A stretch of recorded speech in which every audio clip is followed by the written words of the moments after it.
उन्हाळ्याच्या दिवसांमध्ये असं हे चटपटीत एकदाच करून ठेवलं की अगदी वर्ष दीड वर्ष तुम्ही हे खाऊ शकता.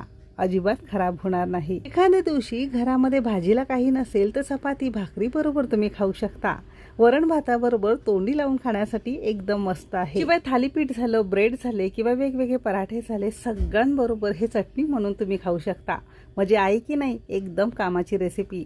तर आज मी तुमच्यासाठी अगदी वर्ष दीड वर्ष टिकणारी आंबट गोड तिखट चटपटीत चवीचा मेथांबा किंवा कैरीचा गुळांबा म्हणू शकता, कैरीची गोड चटणी म्हणू शकता किंवा कैरीची लोणची सुद्धा तुम्ही म्हणू शकता. पाक पातळ होऊ नये म्हणून कोणती काळजी घ्यायची, त्याला बुरशी लागू नये, खराब होऊ नये म्हणून कोणत्या टिप्स वापरायचं आणि भरपूर टिप्ससह रेसिपी मी तुमच्यासोबत शेअर केलेली आहे. म्हणून ती अगदी शेवटपर्यंत नक्की बघा.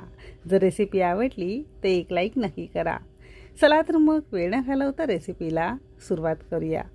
सध्या उन्हाळा आहे आणि उन्हाळ्यामध्ये हे सगळे आपले पारंपरिक पदार्थ करून ठेवा. म्हणजे पावसाळ्यामध्ये जेव्हा भाजीला काही नसेल अशा वेळेस पटकन बरणीमधून काढून हे पदार्थ तुम्ही चपाती भाकरी बरोबर खाऊ शकता. म्हणून आपले पारंपरिक पदार्थ नक्की करून ठेवा. थोड्या प्रमाणात का होईना पण नक्की करा. कैरीचा चटपटीत मेथांबा किंवा लोणची बनवण्यासाठी, चटणी बनवण्यासाठी सगळ्यात पहिल्यांदा मोठ्या आकाराच्या 2 आणि वजनी म्हणाल तर साधारणतः अर्धा किलो प्रमाणात कच्च्या कैऱ्या घेतलेल्या आहे. आता जेव्हाही आपण हे साठवणीचे पदार्थ करून ठेवतो तो एकतर चांगला टवटवीत मस्त क्वालिटीच्या हाताने दाबून बघितला की चांगला कडक आपल्याला कैऱ्या निवडून घ्यायचा आहे. म्हणजे क्वालिटी चांगली घेतली की आपला पदार्थ अजिबात खराब होत नाही, शिवाय चांगला तयार होतो. शिवाय मोठ्या कैऱ्या घेतला की यामध्ये गाभासुद्धा आपल्याला व्यवस्थित मिळतो. पाण्यामध्ये थोडंसं मीठ घातलेलं होतं आणि अर्धा तासासाठी पाण्यामध्ये कैऱ्या आपण भिजवून घेतल्या.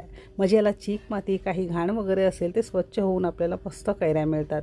कापडाने स्वच्छ पुसून घेतल्यानंतर सालनीने आपण याची सालं काढून घेणार आहोत.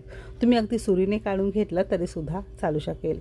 आता दोन्ही कैरीची आपण सालं काढून घेतली. आता तुम्ही जर अगदी छोट्या छोट्या कोवळ्या कैऱ्या घेत असाल तर बियांसकट तुम्ही असे छोटे छोटे तुकडे पातळ करून घेऊ शकता.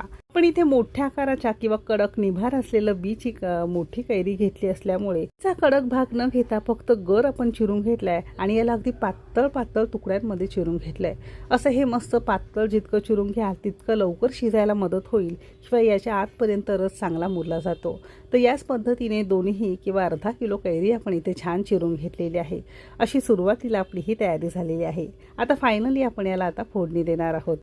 आणखीन एक महत्त्वाची अशी गोष्ट, कैरीचा स्वतःचा गुणधर्म आंबट असतो आणि आंबट पदार्थ कोणताही पितळ, तांब किंवा कोणत्याही मेटलच्या भांड्यामध्ये शिजवलं जात नाही, कारण त्याची रिॲक्शन होते. इतकं लक्षात ठेवायची. कढई असेल स्टीलची किंवा टोप वगैरे असेल तर त्यामध्ये तुम्ही करू शकता किंवा नसेल तर नॉनस्टिकचं एखादं भांडं असेल तर त्यामध्ये केलं तरी सुद्धा चालू शकेल. फक्त पितळ, तांब, लोखंड किंवा भिड्याचं भांडं असेल त्यामध्ये अजिबात